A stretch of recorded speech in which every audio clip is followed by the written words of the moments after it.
And we're back with WSJ Lunch Break. I'm Wendy Bounds. Are you as smart as a billionaire? Are you smart enough to be a billionaire? Well, MarketWatch's personal finance reporter Quentin Futrell, he's been digging into the data to see what formal education really has to do with income. You canvassed two really, I'll say it, smart guys with two different opinions on this issue. Quickly, tell us who these men were and what their research entailed. Right. So Jonathan Way, he's a research scientist in psychology at Duke University. And he studied, he looked at the SAT scores first and how they predict intelligence. And he, on the basis of those scores of 1400 and over, he chose a list of 29 he called elite colleges. Now they happen to include like Harvard, Columbia, also Duke, as it happens. Of course. Yes. Which I have to give a thumbs down to as a Tar Heel. Right. I just can't get the props to. But all right, he sounds like a pretty smart guy anyway. So that was his measurement. On the basis of that, he found that 45% of billionaires ranked in the top 1% of the smartest people in the U.S. Okay.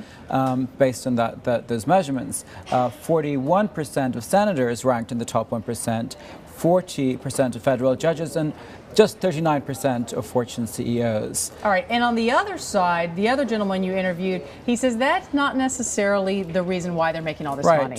He wrote a book called How Rich People Think, and his name is Steve Siebold.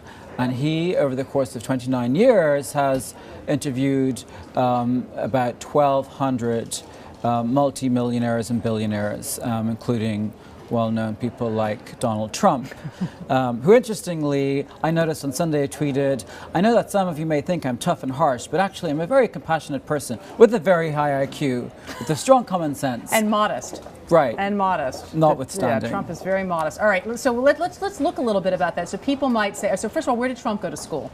Well, he went to, it turns out, the Wharton School, University of Pennsylvania.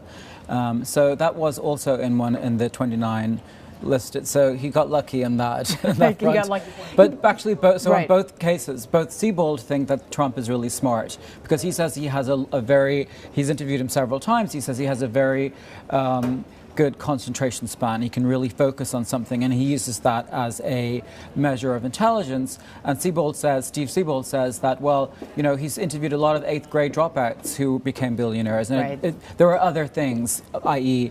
your ability to concentrate. And your ability to take risks. I mean, and your appetite to work long hours. Not everybody has that. I mean, there just seems to be an intangible factor. I mean, I'm not trying to side with one or the other, but there often does seem to be an intangible factor when you look at people who've made it big that's hard to quantify and hard to always trace back to formal education. Right, exactly. I would agree with that. Absolutely. You know, you hear a lot about the intelligence, sort of book smarts, but you also hear about emotional intelligence, Quentin. Right. Did these guys discuss that at all with you? They did. You know, I mentioned, you know, somebody who's really smart, President Barack Obama. You know, he went to Harvard Law School, of course, and he recently, you know, the gun control measures that did not pass, and a lot of people have said, well, you know, maybe if he had used more emotional intelligence and more social skills in terms of, you know, getting politicians one-on-one and twisting their arms and saying, what can I do for you? That this is also, there are lots of ways of measuring intelligence as well. One might have argued that Bill Clinton had more emotional intelligence in some ways on his ability to do he was extremely charismatic and still is. Yeah, interesting. Well, great conversation between these two guys. You've got it sort of pared down on marketwatch.com. Thanks for giving us the highlights. My pleasure. Appreciate it, Quentin.